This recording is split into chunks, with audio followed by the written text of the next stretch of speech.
ampifaliana ry avana mralina zao tsika miona toy zao mito andro sabotsy zao mientombatsika amaky ny teny sika ndray fampianarana tsara avy amin'izany ko dia aminao mandrakariva ny tompo ho aminareo ne ny fahasoavana sy ny fiadanana avy amin'ilay ankehitriny sy taloha ary ho avy ary avy amin'ny fanafito izy eo alohan'ny seza fiandrianana ary avy amin'i Jesosy Kristy vavolombelona marina salamatoa amin'ny maty alehibe amin'ny mpanjaka ny tany amen. Sabotsy 1 Jolay 2022 mbanjinantsika aloha hevitra hoe manaiky ho hiraka ny mpino andeha riavana idera sakalazan'Andriamanitra isika. Andriamanitro ianao mitady anao fatratra aho mangeta hitanao ny fanahiko maniry anao ny nofoko eto amin'ny tany maina sy mangetana tsy misy rano toy izany nijereko anao tao amin'ny fitoerana masina hahitako ny herinao sy ny voninahitra aho fa tsara ny aina ny famindramponao ny molotra hideranao toy izany isorako anao raha mbola velona koa aho amin'ny anaranao no nandratako ny tanako toy ny vokotsoka sy taviny afikisany fanahiko ary hamolotra falifaly nideran'ny vavako anao amen.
andeha hivavaka isika.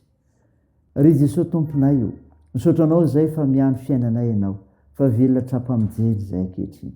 Mankalaza anao zay, midera anao zay, mame voninahitra n'andro masina zay, fa Andriamanitra tsy toy ianao. Tompo, mahatsiaro tena koa zay fa mpanota, ko mandoharika eo natrehanao, miaiky eo fahatsoanay, mamindra foana ary mamelany erikay.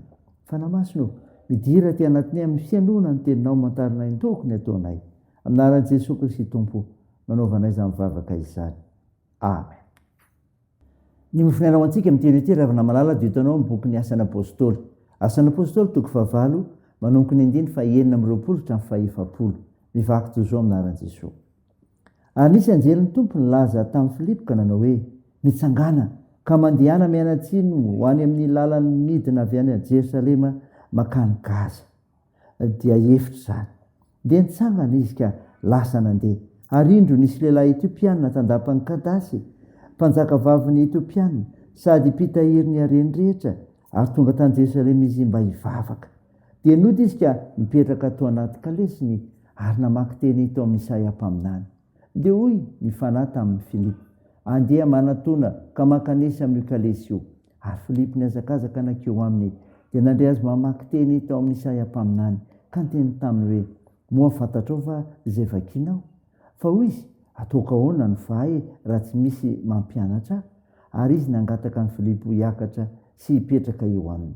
Ary zao ny teny soratra masina ny vakiny, nentina ho vonoina tahaka ny ondry izy, ary tsy nilobava, tahaka zanak'ondromona eo alohan'ny mpanety azy.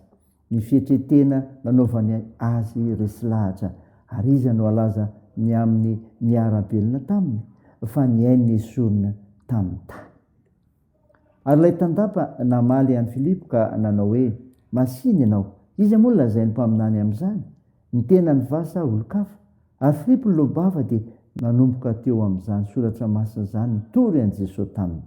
Ary nandeha teny an-dalana izy, dia tonga teo amin'izay nisy rano, ary hoe ilay tandapa, idro rano, ka inona moa no misakana tsy atao batisy?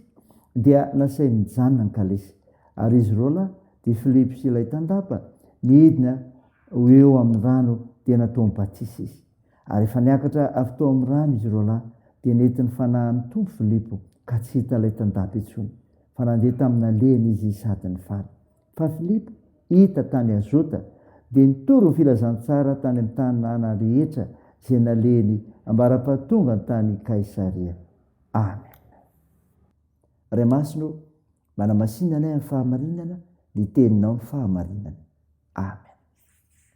Ravina malala, ao aminao ny fiadanan'i Jesosy Kristy ilay nitady sy namonjy ny very. Nofinaina ao antsika anio ka norenitsika teo, Asan'ny Apôstôly toko 9, ny 20 hatramin'ny 100. Tantara milaza ny elezan'ny mpianatra no ny fanenjena sy nitorian'i Filipo tany Samaria sy tamin'ilay tandapa Etiopiana. Ny fahazonan'ny soratra masina dia izao, ilana mpampianatra. Ilana mpampianatra. Fa hoy izy, ataoko ahoana ny fahay raha tsy misy mampianatra? Hoy ny andindraiky amin'ny 30 amin'ny teny eto. Ten'ilay tandapa Etiopiana lina tamin'ny famakiana ny soratra masina tamin'ny Filipo zany, ka na dia efa nirava aza ny tao amin'ny tempoly, dia mbola nanohy famakiana voalaza nisy ampaminany an-trany izy. Tsy azony anefa izay voalaza tao raha tsy noazavain'i Filipo taminy. Arak'izany, tsy ny olona rehetra mamaky ny voarakitra ao amin'ny soratra masina akory dia mahazo ny tinam-bara sy ampitaina ao anatiny. Ilaina ny mpampianatra sy ny irak'Andriamanitra manokana nazava izany.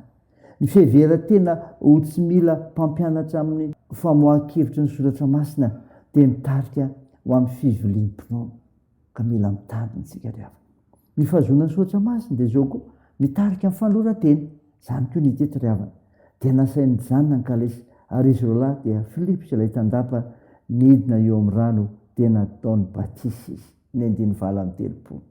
Rehefa nitory an'i Jesosy tamin'ilay tandapa i Filipo, niainga avy tao amin'ny soratra masina araka ny fangatahan'ilay tandapa, dia nahita rano izy ireo teny an-dalana.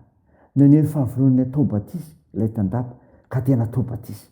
Rehefa nazava tamin'ny tandapa ilay soratra masina, dia nanolo tena atao batisy izy.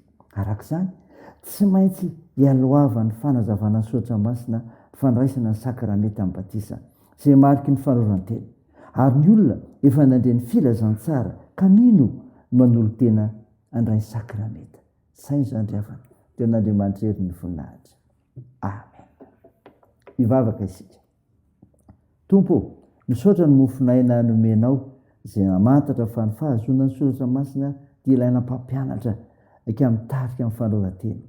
Da io tompo ny fanoratenanay ho anao amin'ny fiainana ny famonjena dia ny finoanao Jesosy Kristy sy ny teninao Andriamanitra. Mivavaka izay ny tompona anjara rehetra sy ny vahoakanao Andriamanitra hiatrika fomba fanara-pitso. Tompo, ombao ireo manana andraikitra amin'ny fitsaboana ka hositranonareo marary. Amparezo ireo manamanjo, toandry mareo sikula ary vonjeo ireo manitra sahira. Da io ny asa sy ny fiazaka zahanay amin'ity an'ity indray, ny amin'ny fiomananay rehetra. Tompo, vangio ny firenenay. Vavakay dia toy ny anaran'i Jesosy Kristy mpanafitra rehefa nitsangana tamin'ny maty ary nampiandrinay ny vavaka manao hoe: Ranay izay any an-danitra, ao masinina anie ny anaranao, ho tonga anie ny fanjakanao, atao ny sitraponao ety an-tany ho tahaka ny an-danitra. Meonay ny anona sahaza ao anay, ary mamela ny elokay tahaka ny namelanay izay meloka taminay, ary azo mitondra anay amin'ny fakapanahy, fa manafany amin'ny ratsy, fanao ny fanjakana sy ny hery ary ny voninahitra mandrakizay. Amen. Raha sy finoana ry avy na nitsodrana totrinao amin'ny anaran'i Jesosy Kristy. Andriamanitra ny faharetana sy ny finoana ne ampiray hevitra anao araka ny Kristy Jesosy, bosainy iray sy vavy iray, ny rano ary mankalaza Andriamanitra iray Jesosy Kristy tombontsika hatramin'izao ndraiky ho mandrakizay. Amen. Teo an'Andriamanitra irery ny voninahitra amin'ny anaran'ny Ray sy ny Zanaka ary ny Fanahy Masina. Amen.